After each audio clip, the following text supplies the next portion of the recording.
Talk about when two people, a husband and a wife, people are married, filing jointly, but they receive different types of income. That's going to be either a W-2 or 1099s or both.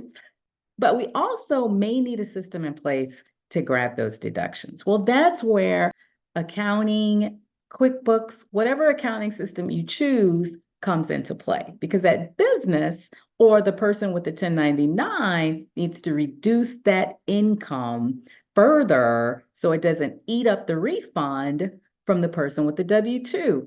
On the W-2, all those boxes, well, that means taxes have been prepaid. Hopefully not too much, but now's the time to get that money back. And so when you've got a spouse with a 1099 or some other income where tax hasn't been paid yet, that can wipe out that refund.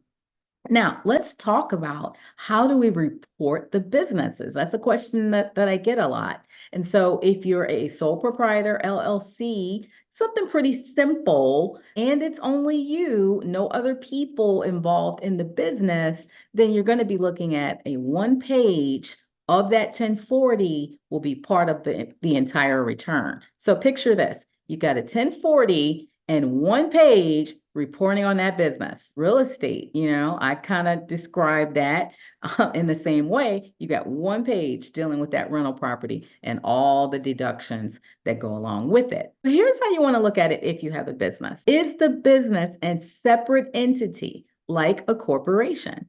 A C corporation, by the way, that type of corporation, all the income, all the expenses, all the tax gets paid on that return. But let's say it's something like a partnership, which is really a business of two or more people. That's not a corporation. It's a little more complicated.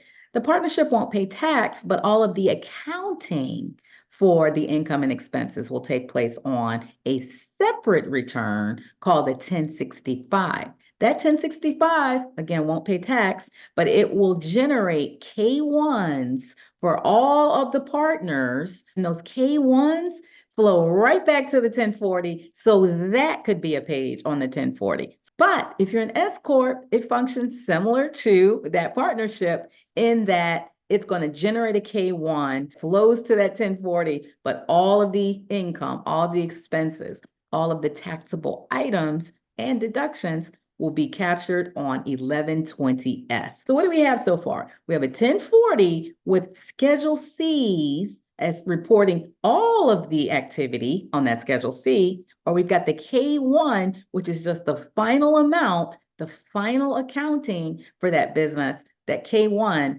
as part of a page of that 1040 also. I hope you realize that a key part in reporting business income is A, figuring out what type of business you are and who all's involved in it.